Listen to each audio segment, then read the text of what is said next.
After a long, risky journey, we finally reached a tree line being used for cover by Ukrainian territorials. How are you? The officer in charge. He's handling what's called fire control. He told me he had the target coordinates and was just waiting for the order. Here in eastern Ukraine, spring is in the air, and so is heavy artillery.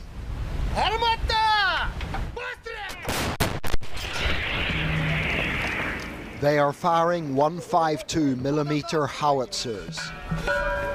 They're the biggest guns in the Ukrainian arsenal until Western-supplied 155s join the battle.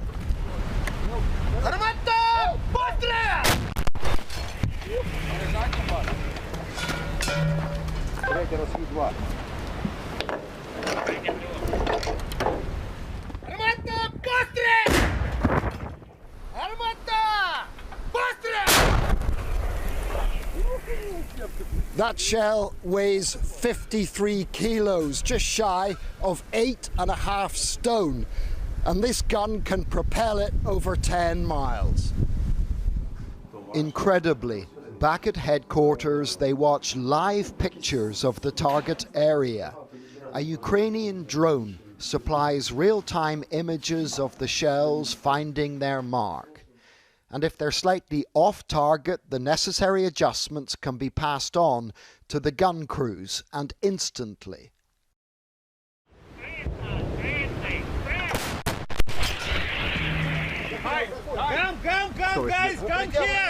Their salvo complete, they ordered us to hurry into a bunker. So they've rushed all of us into one of the dugouts here because of the danger of incoming Russian artillery. Outgoing fire attracts incoming. While Russian artillery did not reply, we knew Russian warplanes were about. This is an airstrike, and this is a Ukrainian anti-aircraft missile on the hunt. Eventually, we saw a jet putting out flares and flying low in the hope that Ukrainian missiles would not lock on. We spent 2 days with the territorials. They mightn't be spick and span enough for Red Square, but these volunteers are holding their own against Moscow's finest. All the Ukrainian troops on this crucial front, citizen soldiers and career professionals like these, have managed to stall the Russians and deny them forward momentum. However, since their focus turned to the east, the Russians have done considerable damage here.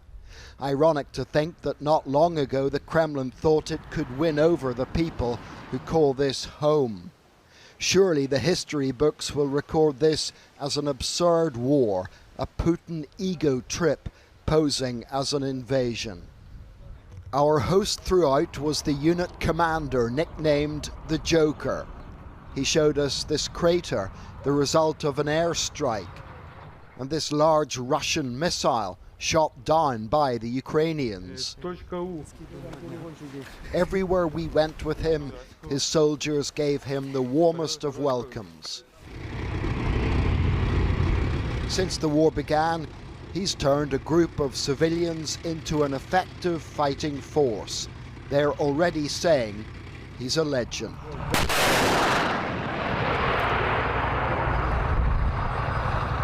Oleg, is it true that you are a legend? Ну, це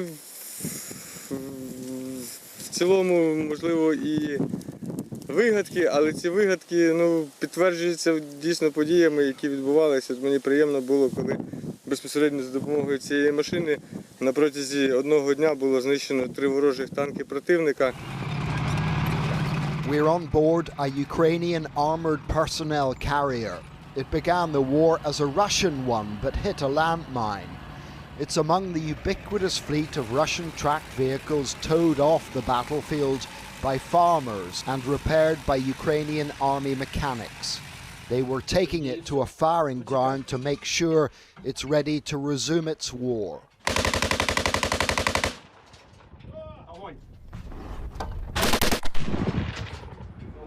The The Ukrainians need more of everything, including lorries, bigger guns and drones.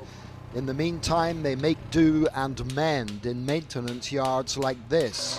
Clean. The 152 howitzers need a lot of attention, not least because the youngest of them is almost 50 years old.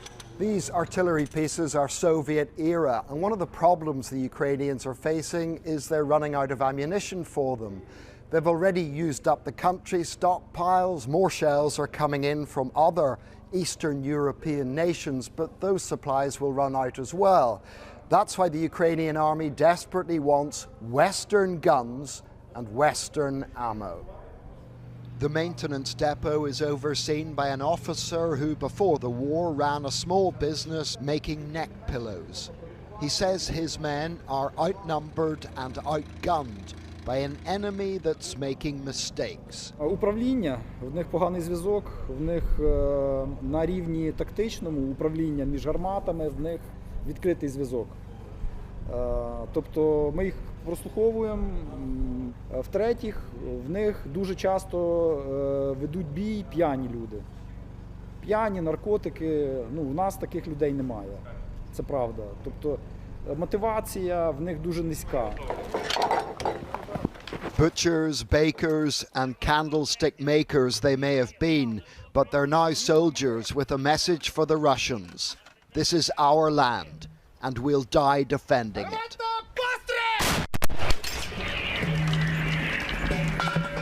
John Irvine, ITV News, Eastern Ukraine.